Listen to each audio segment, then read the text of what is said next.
நீ சாதாரண ஒரு சட்டமன்ற உறுப்பினர், நீ கூவத்தூரில் என்ன கூத்து அடிச்சுங்கிறது எனக்கு தெரியும். நடிகை தானே கேட்டுக்கிட்டு இருந்த? திரிஷா தானே கேட்டான் அந்த ஆள். வெங்கடாஜலம் எனக்கு திரிஷா தான் வேணும், ஒத்த காலம் ஐயோ எனக்கு திரிஷா தான் வேணும்னு கேட்டுக்கிட்டு இருந்தான். நான் கூவத்தில் இருந்தாலும் பார்க்க போனேன். என்ன பண்ணுறான்னு பார்க்க போனேன். தண்ணி போட மாட்டான், நல்ல மனுஷன். கூவத்தில் திரிஷா தான் கேட்டான்.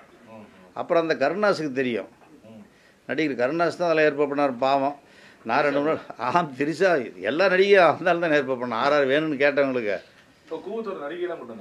எல்லா நடிகையும் இருந்தாங்க. அதெல்லாம் வந்து சொல்ல முடியாதுல்ல, நிறையா இருக்குது. அவனுக்கு தேவையானதை பூர்த்தி பண்ணாங்க. பாவம், கணக்கு வழக்கெல்லாம் கிடையாது எதுவுமே. ஆனால் எங்கள் அண்ணன் வெங்கடாஜலம் வந்து திரிஷா கேட்டார். பாவம், எனக்கு சின்ன பிள்ளையாக தான் வேணும்னு ஒட்டாரம் பிடிச்சார். ஏங்க அப்படின்னு நான் கேட்டேன். ஆனால் பேசாருன்னா வாழ்க்கையில் இது ஒன்று தான் அனுபவிக்கிறோம். அவளுக்கு 25 லட்சம் கொடுத்து கூப்பிட்டு வந்தாங்க. திரிஷா நானா கிட்ட இருக்கும், நான் தான் போந்து வந்துட்டு பண்ணாங்க. எங்களுக்கு என்ன வேலை, அங்கே உள்ளே வைக்கிறாங்க. ஏதோ 2 சோறு போட்டால் கறி திரும்பிட்டு வந்துட்டான். என்ன ஆதாரங்குது? ஒரு பொம்பளை கிட்ட போகிறத வந்து நான் பார்த்துட்டே இருக்க முடியும். ஏங்க நீங்கள் வந்து உதாரணத்துக்கு சிவி சண்முகத்தையே பார்த்துருப்பீங்களா, என்ன டான்ஸ் ஆடினாரு. ஒவ்வொரு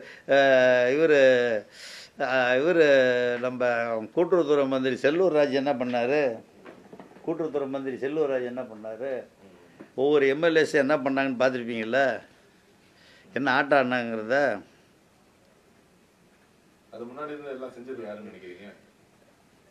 செஞ்சது எங்கள் அண்ணன் எடப்பாடி பழனிசாமி தான் பணம் கொடுத்துருப்பாரு. வேறு யார் கொடுக்க போகிறாங்க? பணம் செலவு பண்ணணும்ல, ஆள் வேணும்ல.